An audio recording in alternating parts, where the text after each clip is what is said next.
Bismillahirrahmanirrahim. Assalamualaikum warahmatullahi wabarakatuh.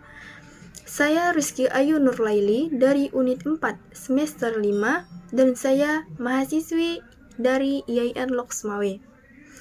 Baik, di sini saya ingin mengenalkan lebih dalam sosok ahli kimia dari Timur Tengah yaitu Jabir bin Hayyan untuk memenuhi mata kuliah Sejarah Islam Modern. Jabir ibnu Hayyan. Nama lengkapnya Abu Abdullah Jabir bin Hayyan al-Kufi al-Sufi. Sumber lain menyebutkan sebagai Abu Musa dan bukan Abu Abdullah. Jabir bin Hayyan merupakan seorang yang dianggap paling pantas sebagai wakil utama alkemi, yaitu ahli kimia Arab, pada masa-masa awal perkembangannya. Jabir bin Hayyan lahir pada sekitar 100 Hijriah atau 721 Masehi di Khurasan dan meninggal pada tahun 815. Nama lengkapnya adalah Abu Musa Jabir bin Hayyan al-Sufi al-Azadi. Sumber lain menyebutkan sebagai Abu Abdullah Jabir bin Hayyan. Agaknya dapat dipastikan bahwa keluarga Jabir berasal dari suku Az dari Arabia Selatan yang pada masa itu kebangkitan Islam muncul. Jabir adalah seorang yang berketurunan Arab.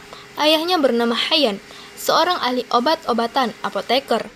Nama ayahnya sering pula dihubungkan dengan intrik-intrik politik yang terjadi pada abad ke-8 Masehi, yang pada akhirnya menyebabkan dinasti Umayyah terguling.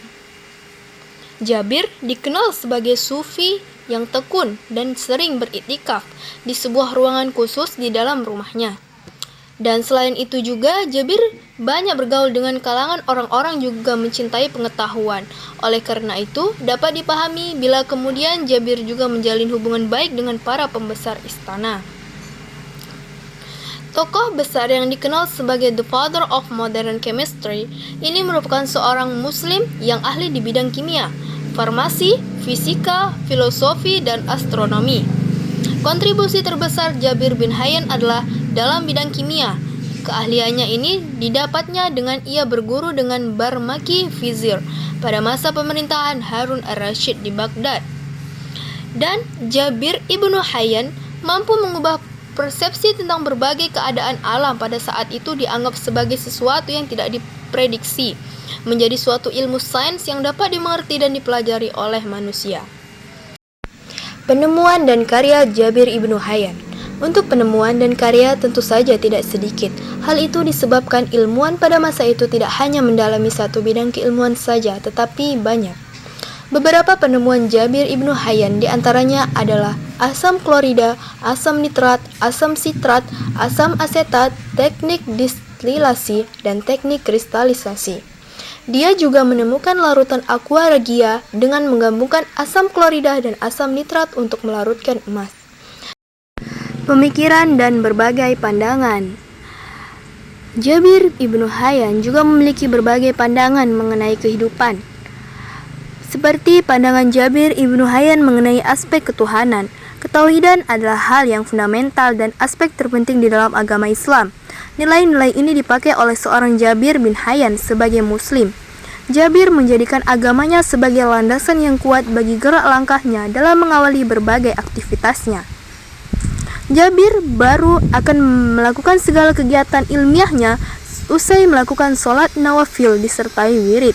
Usai sholat, Jabir berkemas lalu mendatangi laboratoriumnya. Pandangan Jabir ibnu Hayyan mengenai aspek alam semesta. Alam semesta merupakan sesuatu yang penuh misteri. Bahkan ilmuwan mengklaim umat manusia baru mengenal 5% dari alam semesta ini. Jabir memiliki pandangannya sendiri mengenai alam semesta. Menurut beliau, alam semesta ini adalah tempat tinggal bagi semua makhluk hidup dan merupakan suatu hak yang dimiliki oleh makhluk hidup, terutama manusia. Manusia juga dituntut untuk menjaga kesatuan dan keserasiannya dengan memberikan peringatan akan kerusakan ekosistem yang mungkin akan diperbuat oleh manusia. Lalu pandangan Jabir mengenai ilmu pengetahuan.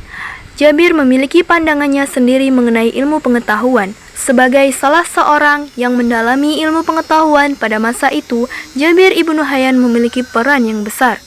Pandangannya adalah tentang klasifikasi ilmu pengetahuan, tetapi pandangannya ini cenderung dipengaruhi oleh prinsip dualitas, dan karenanya juga terkesan dikotomis.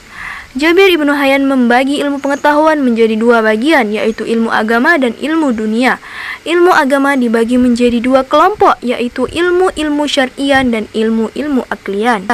Adapun ilmu aklian dibagi lagi menjadi ilmu huruf dan ilmu ma'ani. Selanjutnya ilmu huruf dibagi lagi menjadi ilmu tabi'ah dan ilmu ruhani. Ilmu tabi'ah dibagi menjadi 4 bagian, yaitu panas, dingin, kering, dan lembab. Ilmu yang bersifat ruhani dibagi lagi menjadi 2 bagian, yaitu ilmu nurani dan ilmu zulmani. Sementara itu, ilmu ma'ani dibagi juga menjadi 2 bagian, yaitu ilmu yang bersifat falsafiyah dan ilmu ilahian. Sedangkan ilmu yang syar'ian terbagi menjadi ilmu-ilmu yang zahiran dan batinan.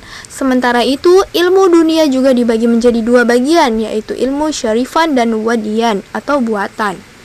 Berkaitan dengan ilmu-ilmu yang telah berkembang pada waktu itu, Jabir memasukkan sains kealaman, ilmu tabi'iyah, ilmu astrologi yaitu ilmu nujum, matematika, dan ilmu teknik ke dalam ilmu falsafi. Demikianlah pembahasan dari saya mengenai sosok ilmuwan muslim Jabir ibnu Hayyan. Banyak sekali pemikiran dan teladan yang dapat diambil dari beliau ini. Ada salah satu yang paling saya kagumi dari sosok ini adalah beliau adalah seorang muslim yang taat. Setiap pemikirannya selalu disandarkan kepada ilmu pengetahuan dan ilmu agama. Beliau tidak membenturkan ilmu-ilmu agama dengan ilmu-ilmu pengetahuan. Baiklah, mungkin sekian dari cerita biografi Jabir ibnu Hayyan. Semoga video ini dapat bermanfaat untuk teman-teman sekalian. Wassalamualaikum warahmatullahi wabarakatuh.